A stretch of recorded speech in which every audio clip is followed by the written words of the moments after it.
Oke, baik. Assalamualaikum warahmatullahi wabarakatuh. Waalaikumsalam warahmatullahi wabarakatuh. Selamat siang anak-anakku semua. Nah, kemarin itu kan kita sudah sempat belajar tentang apa sih sejarah itu, gitu kan? Bagaimana sih definisi sejarah itu, dan kita juga udah belajar tentang pembuatan makalah dalam historiografi itu seperti apa. Nah, sekarang kita lanjut ke bab berikutnya, yaitu kita akan belajar tentang asal usul nenek moyang bangsa Indonesia dan jalur rempah pada masa praaksana. Oke. Lanjut Pak. Oke. Nah, yang pertama perlu kita ketahui, Indonesia itu dibentuk oleh 3 lempeng besar dunia sebelum terjadinya Pangaea. Oke. Kalau kalian lihat di sini ada lempeng Australia, kemudian juga di sini ada lempeng Eurasia dan juga lempeng Pasifik. Nah, Indonesia itu letaknya berada di sini, berada di lempeng dibentuk oleh 3 lempeng besar dunia.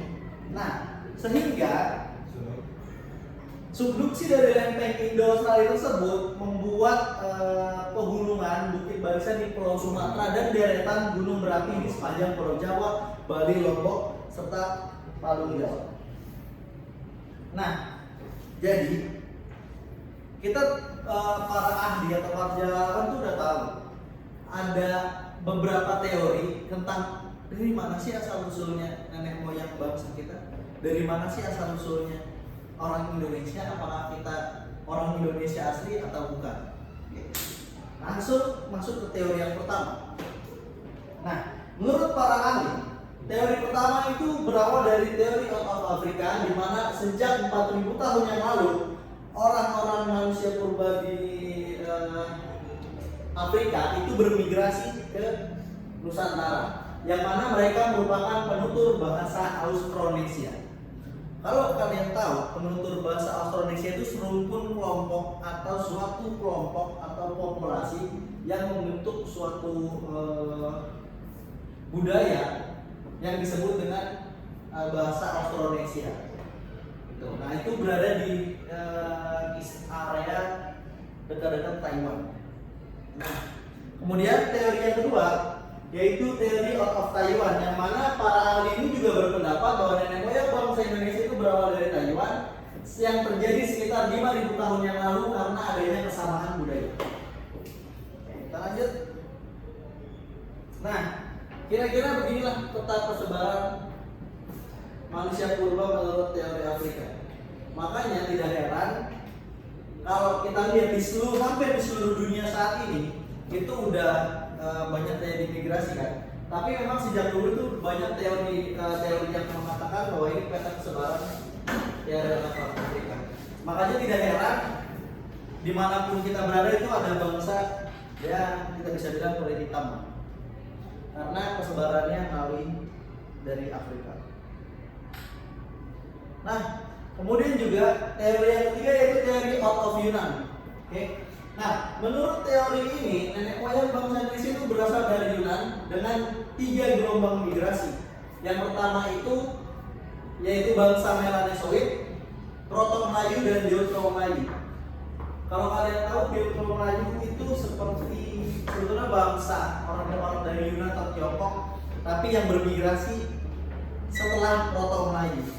Nah, sedangkan Melanesoid itu seperti orang-orang timur, kayak orang-orang NTT, Papua. Nah, itu bangsa-bangsa orang kulit hitam disebut Melanesoid dengan tubuh yang kekar. Nah, kemudian ada juga yang terakhir yaitu teori Nusantara. Nah, asal usul bangsa Indonesia adalah dari Indonesia itu sendiri.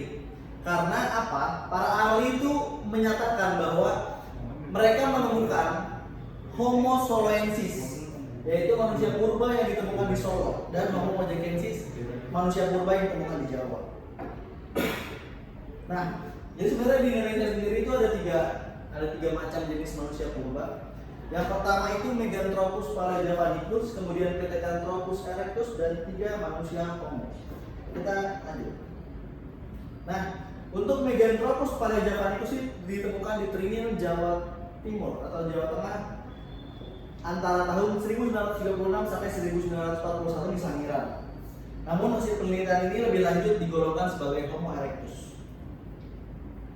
Nah, ini dia sebagai keluarga Meganthropus dengan geraham dan tengkorak yang besar, dan ini ditemukan di Sangiran, Jawa Tengah.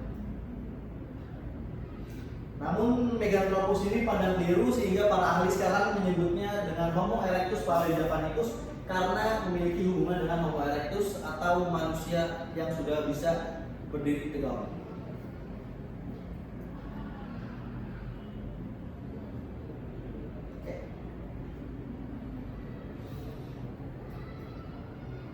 Kalau kita lihat di sini, ini ciri-ciri Meganthropus paleojavanicus. Tulang pipi tebal, otot punya kuat, tonjolan kening mencolok, tonjolan belakang tajam, tidak memiliki dagu, perawakan tegap dan memakan tumbuhan. Nah, ya inilah gambaran, salah satu gambaran dari gigi manusia purba Meganthropus paleojavanicus. Kemudian kedua yaitu Pithecanthropus erectus yang ditemukan oleh Eugene Du Bois pada tahun 1891 hingga 1892 di Trinil, Ngawi, Jawa Timur. Yang mana Pithecanthropus ini yang berarti manusia kera yang mampu berdiri tegak dan lurus. Namun akhirnya para ahli menyatakan bahwa Pithecanthropus ini termasuk dalam Homo erectus atau manusia Homo. Nah, ini dia gambaran daripada ciri-ciri Pithecanthropus erectus. Badan sekitar 165 hingga 180 cm, geraham besar, tahan kuat, tonjolan tebal, dagunya nggak ada, hidungnya lebar, volume otak berkisar antara 750 hingga 1300 cc. Nah, kemudian ada juga manusia purba jenis ini yaitu Homo ajacensis dan Homo floresiensis. Kenapa dinamakan Homo floresiensis? Karena ditemukan di Flores, di NTT. Ciri-ciri Homo ajacensis atau manusia wajah antara lain sebagai berikut. Tinggi badan sekitar 170 cm, volume otak sekitar 1550 cc sampai 1650 cc, bermuka dan berhidung lebar namun rata. Rahang bawah dan gigi berukuran besar. Nah, ini ciri-ciri dari Homo ajacensis. Tinggi badan 170, volume otak 1500 sampai 1600, bermuka lebar, berhidung lebar, rata, rahang bawah dan gigi berukuran besar. Nah, ini adalah Homo floresiensis, gambar dari Homo floresiensis. Tingginya tuh hanya 106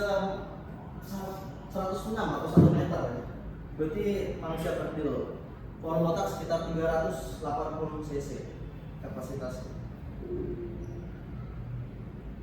Nah, oleh karena ukuran tubuhnya yang mungil, Homo floresiensis dikenal juga The Hobbit dalam manusia kerdil di trilogi film The Lord of the Rings. Karena dengan tubuhnya yang mungil cuma maksimal 106 cm itu menjadikan dia sebagai manusia kerdil. Nah, kemudian juga ada corak kehidupan manusia zaman praaksara. Kalau kita tahu itu dibedakan menjadi 3 bagian. Nah, ditandai dengan masa berburu atau mengumpulkan makanan, bercocok tanam, dan masa perundagian. Nih, 3 inilah yang harus kalian pahami, bahwa corak kehidupan manusia itu ditandai dengan 3 hal: berburu, bercocok tanam, perundagian. Nah, masa berburu dan mengumpulkan makanan itu terjadi dalam masa Paleolitikum dan Mesolitikum. Nah, kalau Paleolitikum itu ketika masa awal-awal yang berlangsung kurang lebih 600.000 tahun lalu. Ini manusia purbanya merupakan Meganthropus, Pithecanthropus, dan Homo sapiens beserta dengan hasil kebudayaannya yaitu flex, alat-alat tukang seperti batu, kapak berimbas. Nah, tapi benda hasil kebudayaannya ini masih kasar, gitu. Nah, hidup mereka ini masih nomaden sekitar 10 sampai 15 orang. Mereka hidup sudah berkelompok. Kemudian benda-benda hasil kebudayaannya dibagi menjadi 2 kebudayaan, yakni Ngandong dan Pacitan. Inilah gambaran dari manusia Pithecanthropus dan Meganthropus. Nah, kedua yaitu masa Mesolitikum. Di masa Mesolitikum ini mereka manusia purba itu telah mengenal api.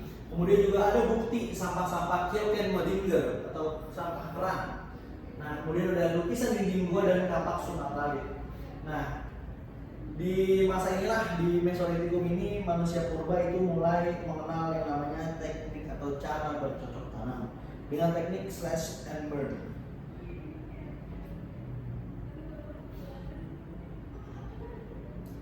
Nah, kemudian masa bercocok tanam. Pada masa ini Nusantara kedatangan bangsa Kroator Melayu yang berasal dari Yunan, wilayah Tiongkok bagian selatan. Mereka membawa tradisi bercocok tanam dan budaya baru disebut budaya Neolitik atau batu muda.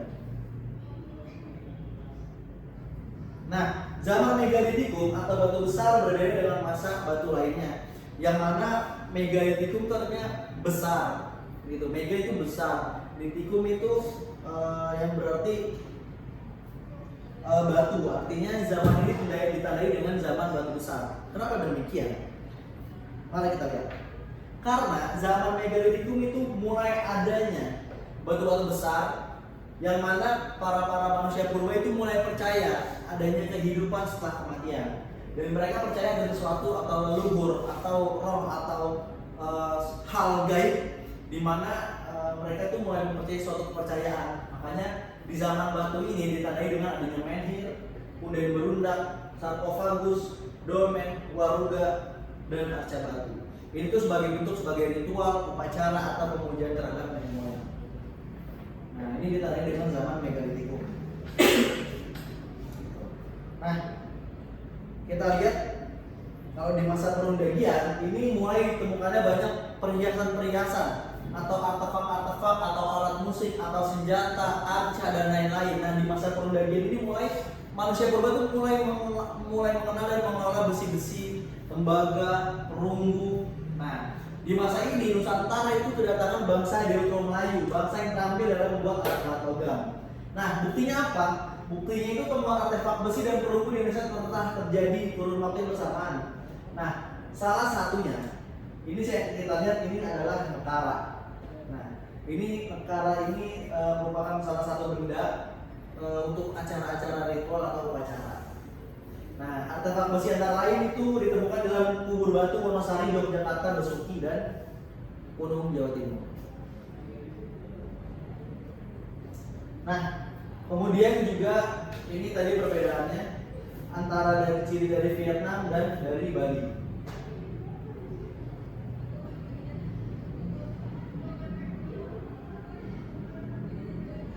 Nah, ini salah satu pengaruh kebudayaan Dongson, corak Nekara Dongson. Ini coraknya seperti ini. Nah, ini tuh coraknya tuh bukan dari Indonesia asli, tapi dari Vietnam. Masuk ke wilayah Indonesia melalui jalur semenanjung Malaya yang dibawa oleh bangsa Austronesia. Nah, kemudian juga ada pengaruh kebudayaan Sangyu dan Karanai. Nah, ini merupakan kebudayaan Karanai yang berkembang di Filipina pada abad ke-5 sebelum Masehi dan menyebar ke Indonesia saat masyarakat memasuki tahap perundagian. Nah, kalau kita tahu gabah-gabah yang kita tahu sekarang ini, itu tuh aslinya kebudayaan itu bukan berasal dari Indonesia asli, tapi berasal dari kebudayaan Vietnam. Nah, seperti ini kebudayaan. Nah, kira-kira dari kalian nih, ada nggak yang mau bertanya seputar manusia purba dan corak-corak kehidupannya? Sudah cukup Pak, sudah cukup.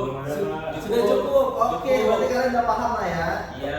Besok kita lanjut lagi materinya minggu depan. Nah, sekarang ada sedikit, saya nggak kasih banyak tugas, tapi saya cuma punya satu pertanyaan untuk kalian.